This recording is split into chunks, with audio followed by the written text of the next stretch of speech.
మీకు ఈ 10 machine learning terms తెలియకపోతే టెక్ ఇండస్ట్రీలో సర్వైవ్ అవ్వడం చాలా కష్టం. First algorithm. ఒక ప్రాబ్లమ్ని సాల్వ్ చేయడానికి కంప్యూటర్కి ఇచ్చే స్టెప్ బై స్టెప్ రూల్స్ని ఆల్గోరిథం అని అంటాం. Number 2 data.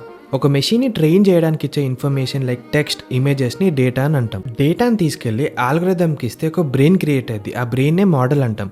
ఈ మోడల్ పని ఏంటంటే మనం ఇచ్చే డేటాలో ప్రెడిక్షన్స్ చేయడం. ఈ క్రియేట్ చేసిన మోడల్కి డేటా ఇచ్చి ట్రైన్ చేసే ప్రాసెస్ని ట్రైనింగ్ అంటాం. మనం ఇచ్చిన డేటాని ఎంత మంచిగా నేర్చుకుంది మోడల్ అని టెస్ట్ చేసే ప్రాసెస్ని టెస్టింగ్ అంటాం. Next supervise learning.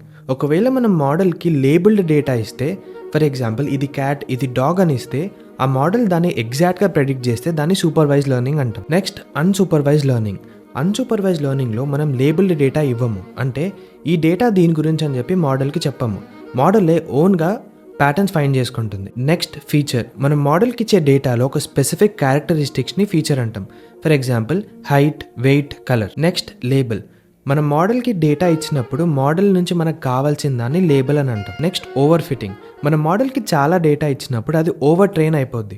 Over train అవ్వడం వల్ల ఎక్కువగా ఆలోచించి కరెక్ట్ రిజల్ట్స్ ఇవ్వడం మానేస్తుంది. దీన్నే ఓవర్ ఫిట్టింగ్ అంటాం. ఈ 10 మెషిన్ లెర్నింగ్ టిప్స్ బాగా నేర్చుకోండి. ఈ వీడియోని సేవ్ చేసుకోండి, ఎందుకంటే ఫ్యూచర్లో పక్కాగా యూజ్ అవుతుంది.